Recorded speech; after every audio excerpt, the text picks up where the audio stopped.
ओम अज्ञानतिमिरन्धस्य ज्ञानाञ्जनशलाखया चक्षुरुन्मिलितं येन तस्मै श्रीगुरुवे नमः। नमो ओम विष्णुपदाय कृष्णपृष्ठाय भूतले श्रीमते भक्तिवेदांत स्वामिनिति नामिने। नमस्ते सरस्वती देवे गौरवाणी प्रचारिणे निर्विशेष शून्यवादी पाश्चात्य देशतारिणे। जय श्री कृष्ण चैतन्य प्रभु नित्यानंद श्री अद्वैत गदाधर श्रीवासदि गौर भक्तवृंद। हरे कृष्णा कृष्ण कृष्णा हरे हरे, हरे राम राम राम हरे हरे। हरे कृष्ण। तो सुखदेव गोस्वामी जी अब अगले नरक का वर्णन करते हैं जिसका नाम है रौरव। तो ये नरक है जिसे रौरव कहा जाता है। उसका कारण है इसको रौरव क्यों कहा जाता है। तो कहते हैं यह तु इहा व एतत्, इस जीवन के अंदर में जो व्यक्ति इस शरीर को अहम इति मम इदम इति केवल ये सोच करके जीवित रहता है मैं ये शरीर हूं, और उसका दृष्टिकोण क्या है, अहम मैं, ममा मेरा।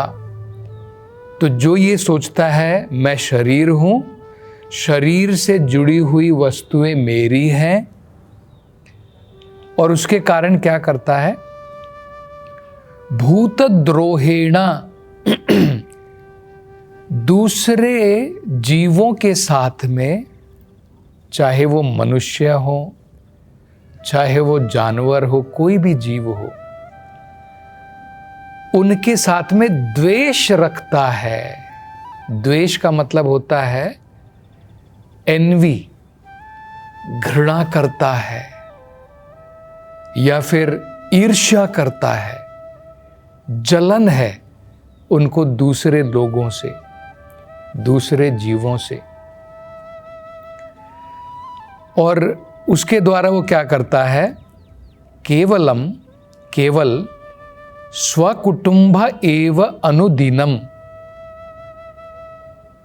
दिन प्रतिदिन, अनुदिनम मतलब दिन प्रतिदिन, स्वकुटुंबम एव प्रपुष्णाति, अपने कुटुंब का, अपना और अपने परिवार का पेट भरता है।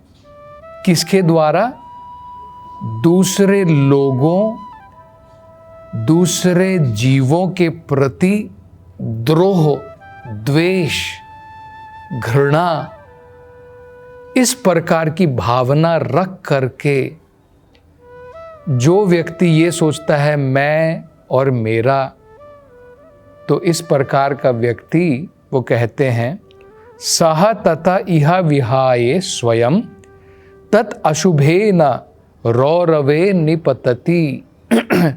शरीर छोड़ने के बाद इस प्रकार का व्यक्ति, उसको यमदूत रौरव नामक नरक में धकेल देते हैं। तो यहाँ पर दो चीजें बड़ी समझने लायक है। पहला, दो प्रकार के व्यक्ति हो सकते हैं। एक जो जानवर की भांति मूर्ख है और जिसको आध्यात्मिक ज्ञान नहीं है, वो क्या सोचता है, ये शरीर मैं हूं। लेकिन वो केवल इतना ही सोचता है, लेकिन अपना कार्य ईमानदारी के साथ में करता है, दूसरों के साथ में द्वेष नहीं रखता है, अपने परिवार का भरण पोषण दूसरे जीवों के साथ में द्वेष रख के नहीं करता है, तो उसे रौरव में नहीं फेंका जाता है। वो तो जानवर की भांति है। लेकिन जो व्यक्ति दूसरे जीवों से, दूसरे लोगों से द्वेष रख के अपना और अपना कुटुंब का पालन करता है, उस प्रकार के व्यक्ति को रौरव नामक नरक में फेंका जाता है। तो भागवतम में बताया है कि ये एक अज्ञानता है। जब व्यक्ति सोचता है कि मैं ये शरीर हूं, वो एक अज्ञानता है। उसकी बुद्धि जानवर के बराबर है। भागवतम में क्या कहा है? भागवतम में कहा है यस्यात्म बुद्धि कुणपे त्रिधातुके। जो व्यक्ति सोचता है कि मैं, यस्य आत्मा, आत्मा मतलब मैं कौन हूं, कुणपे त्रिधातुके, ये 3 धातुओं से बना हुआ शरीर मैं हूं। आयुर्वेद के अनुसार हमारा ये जो शरीर है 3 धातुओं का बना है कफ, पित्त, वायु। जब आप किसी मार्केट में जाते हैं, किसी मॉल में जाते हैं, तो वहाँ पर आप एक बैग लेकर के जाते हैं, या फिर वहाँ से आपको बैग मिलता है, थैला मिलता है। उस थैले के अंदर में आप क्या करते हैं? सामान भरते हैं। बाहर से वो केवल थैला होता है। इसी प्रकार से ये शरीर एक बैग के बराबर है, थैला है, जिसमें अनेकों प्रकार के पदार्थ भरे हुए हैं। आयुर्वेद के अनुसार इस बैग में, इस थैले में 3 प्रकार के पदार्थ हैं। कफ है, पित्त है, वायु है। तो जो व्यक्ति सोचता है कि भाई मैं कौन हूं, मैं ये थैला हूं जिसमें ये 3 प्रकार के पदार्थ हैं। यस्यात्मा बुद्धि कुणपे, कुणपे मतलब होता है थैला, बैग। कौन सा बैग? त्रिधातु के, 3 धातुओं का बना हुआ। यह तीर्थ बुद्धि सलीले न करहिचित। और जो ये सोचता है कि इस शरीर के द्वारा मैं अगर कहीं पर जाकर के पवित्र नदी में स्नान कर लूं तो वो तीर्थ यात्रा हो गई।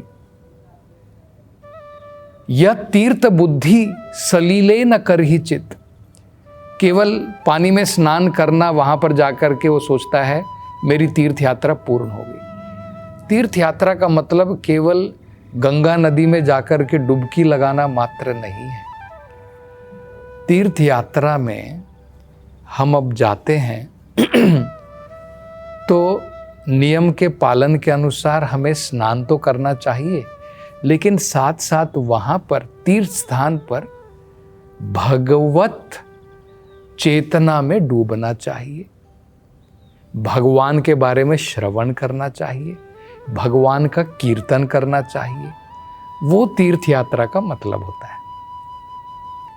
तो जो व्यक्ति केवल अपने आप को शरीर मान करके, केवल कि भाई बस इस शरीर को शुद्ध करना है, मैं जाकर के पानी में उधर स्नान कर लूं, और भौम इज्जती, और जो जहां पर उसने जन्म लिया है वो सोचता है कि ये पूजनीय भूमि है, तो कहते हैं सएव गोखरा।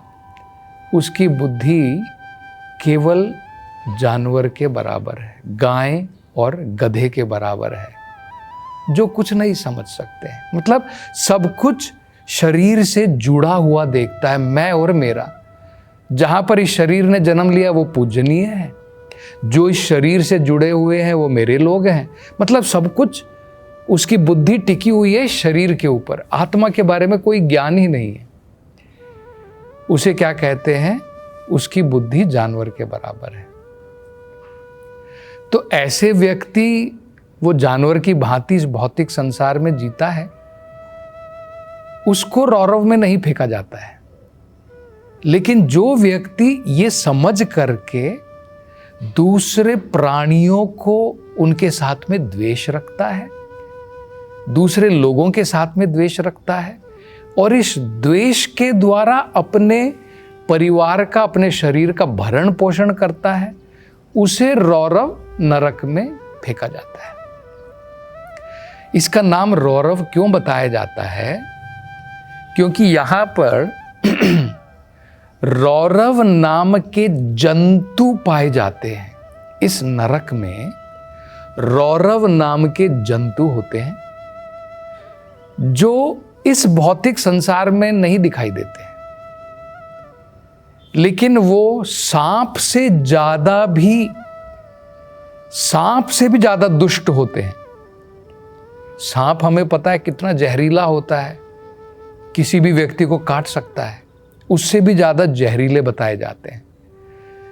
तो इन रुरु नामक जंतुओं के द्वारा उसके शरीर को काटा जाता है। तो ये रौरव नरक बताया जाता है। अगला सुखदेव गोस्वामी जी कहते हैं और एक नरक है जिसे महारौरव कहते हैं। यहां पर उस व्यक्ति को, उस आत्मा को लेकर के आया जाता है मृत्यु के उपरांत। ये सब मृत्यु के उपरांत उनको लेकर के जाया जाता है। जो व्यक्ति अपने आप को शरीर मानता है, न केवल दूसरे जीवों से, दूसरे लोगों से द्वेष करता है, द्वेष भी करता है, उसके साथ साथ उनको कष्ट भी पहुंचाता है, उनके साथ छल करता है। जो दूसरे जीवों के साथ में छल करता है, उनको कष्ट पहुंचाता है और उसके द्वारा अपना और अपने परिवार का भरण पोषण करता है, उसकी जगह कहां पर है मृत्यु के बाद? महारौरव में है। फिर अगला वो बताते हैं, तो महारौरव में एक अलग प्रकार का रुरु है, जंतु है, जिसका नाम है क्रव्यादा। क्रव्यादा रुरु जो है उससे भी भयानक है। और वो जो है क्या करता है, यहाँ पर जब व्यक्ति को लाया जाता है, उसका मांस काट करके वो खाता है। तो आगे सुखदेव जी बताते हैं अगला नरक जिसे कुंभीपाक कहते हैं। ये नाम से हमें पता चल जाता है कुंभीपाक। पाक मतलब होता है पकाना। वो क्या पकाते हैं यहाँ पर? कुंभीपाक में क्या होता है, किन व्यक्तियों को लाया जाता है? तो जो व्यक्ति अपने जीभ के स्वाद के लिए और जो व्यक्ति अपने शरीर को मेंटेन करने के लिए, उसका पोषण करने के लिए अत्यंत निर्दयता के साथ, कठोर हृदय के साथ जानवरों को, पक्षियों को जिंदा जब वो होते हैं उनको पका करके जो खाता है, और ऐसे व्यक्ति के बारे में तो वो लोग भी कहते हैं कि ये इतना निर्दयी है जो व्यक्ति मनुष्य को मार के भी खा लेता है। मैन ईटर बोलते हैं। कुछ जंगली लोग ऐसे होते हैं जो मनुष्य को मार के भी खा लेते हैं। वो लोग भी कहते हैं कि ये व्यक्ति बहुत निर्दयी है जो किसी पशु पक्षी को जिंदा जला करके, जिंदा आग में पका करके या तेल में डाल करके खाता है। इस प्रकार के व्यक्ति को मृत्यु के उपरांत कुंभीपाक नामक नरक में ले जाया जाता है। और वहां पर उसकी सजा क्या है? कुंभीपाक मतलब है अब इस व्यक्ति को जलते हुए तेल में डाल करके उसी प्रकार की सजा दी जाती है, कष्ट भोगने के लिए, उसी प्रकार का। जैसा उसने प्राणियों को दिया है। तो इसे कुंभीपाक कहते हैं। अगला वो बताते हैं कालसूत्र नरक। ये नरक, उसमें उन लोगों को ले जाया जाता है जो ब्रह्मा हत्या करता है। ब्रह्मा हत्या का मतलब होता है एक ब्राह्मण जो सारे समाज का शिक्षक होता है, उसकी जो हत्या करता है उसको कालसूत्र नामक नरक में वास करना पड़ता है। कालसूत्र के बारे में बताया 80,000 मील तक इसकी दूरी है, 80,000 मील। और ये क्या है, कालसूत्र नरक में सारी जो वहां पर धरती होती है, जमीन जो है वो कॉपर की बनी है, ताम्र की बनी है। कॉपर आपने देखा ना, उसमें हम लोग भोजन बनाते हैं। आप अगर उसको आग में लगाएंगे तो जल्दी गर्म हो जाता है। तो आप समझ सकते हैं, कॉपर की बनी हुई जमीन, नीचे से आग जल रही है। तो ये नरक कैसा है, इसमें जो जमीन है ये नॉर्मल जमीन नहीं है, ये कॉपर की बनी हुई जमीन है, ताम्र की। और नीचे से अग्नि से इसे जलाया जाता है, गर्म किया जाता है। ऊपर से तपता हुआ सूरज गर्म रहता है। तो यहां पर व्यक्ति को लाया जाता है, अंदर रूप से भी वो जलता है, बाहरी रूप से भी जलेगा। अंदर भूख प्यास से जलेगा, बाहरी रूप से नीचे जलती हुई जमीन। और ये ताम्र नीचे से भी गर्म हो रहा है और सूरज की गर्मी से भी गर्म हो रहा है, उसका शरीर भी गर्म हो रहा है। कभी उठता है, कभी बैठता है, कभी भागता है, बिल्कुल परेशान होता है, इस प्रकार का कष्ट भोगता है। और आगे सुखदेव गोस्वामी जी क्या वर्णन करेंगे, इसकी चर्चा हम अगली कथा में करेंगे। हरे कृष्ण।